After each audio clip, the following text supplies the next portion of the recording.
All right, we're about to jump into a story you think you know. But trust me, you've probably never seen it like this. We're talking about Prophet Joseph. But forget everything you've learned.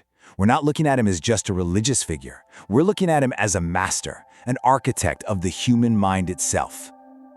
Dreams. We all have them, right? Sometimes they're incredible, sometimes they're just weird, and sometimes they're downright terrifying. And for most of human history, we've kind of just brushed them off as, random noise from our brains while we sleep. But what if that's completely wrong? What if dreams aren't just random noise at all? What if they're actually a kind of technology? Yeah, a technology, a tool that lets us access a much deeper layer of information, not just about ourselves, but about the world around us. So that's the core idea we're going to unpack right now. We're totally reframing the story of Prophet Joseph. See, it's not really about just interpreting dreams. It's about decoding the literal operating system of the human mind, the subconscious. And this is really the whole key. Look, the ancient texts say he interpreted dreams, but that word is it's too simple.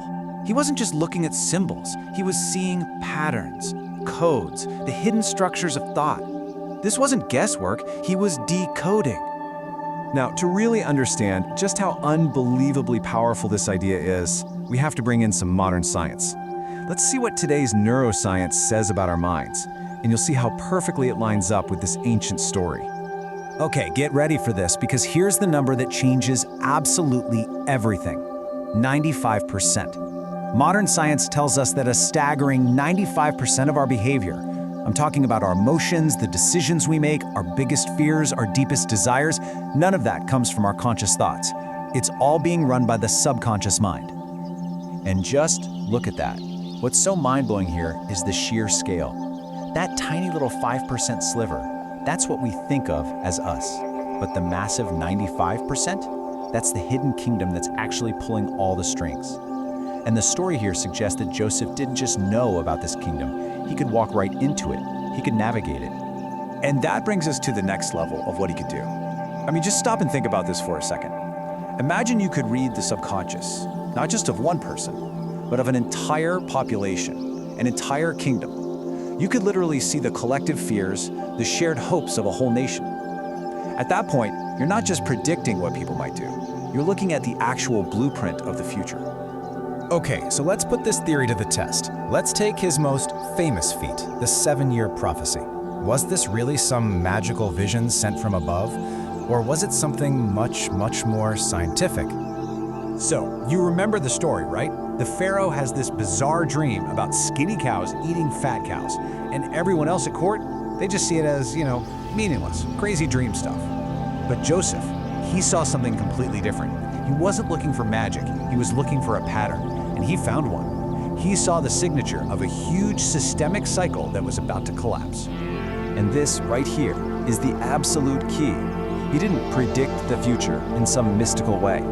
What he did was show a deep, profound understanding of cycles, the natural cycles of civilization, the ebb and flow of climate, of the food supply, of the economy, and even human behavior itself. It was basically an incredibly advanced form of pattern recognition.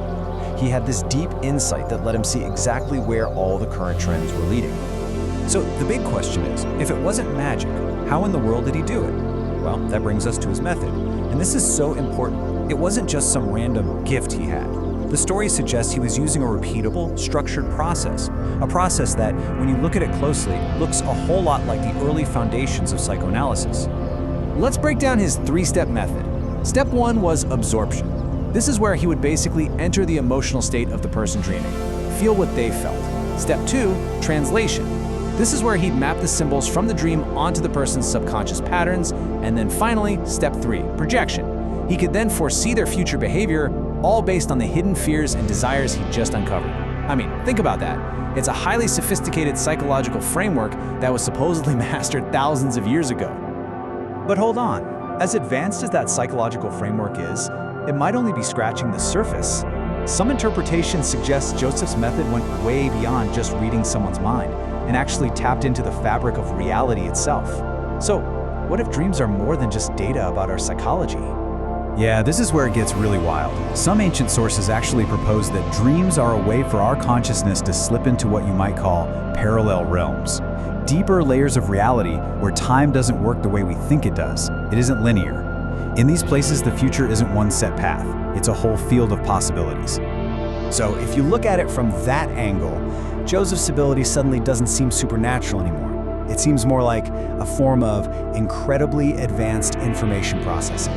He could tap into this huge field of possibilities and just see the most probable outcomes. It wasn't magic, it was access.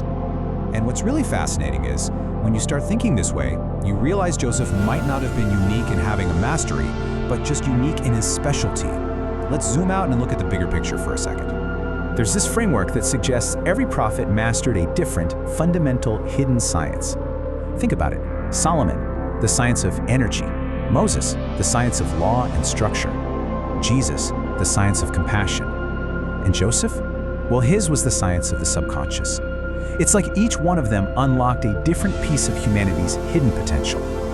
So let's bring it all back to that famous dream one last time. What if it was never really about the crops and the grain? What if Joseph understood something much deeper? That when people panic, markets crash. That when fear takes over, empires fall. He didn't just see a famine coming, he saw the blueprint for a mass psychological collapse. And by decoding it, he saved an entire civilization, not just from starvation, but from its own fear. And all of this leaves us with one last, really provocative question. If this technology of the mind is so incredibly powerful, if it's a real tool for accessing this deeper information, then why would the universe hide it from us? Why wrap it up in ancient stories and myths? Maybe it's because dreams aren't just messages we're supposed to decode. Maybe they're portals, just waiting for us to open them. So Joseph used dreams to literally architect a new reality. But there was another prophet who reportedly used the stars to read reality. Next time, we're going to decode the astronomical science behind Prophet Abraham.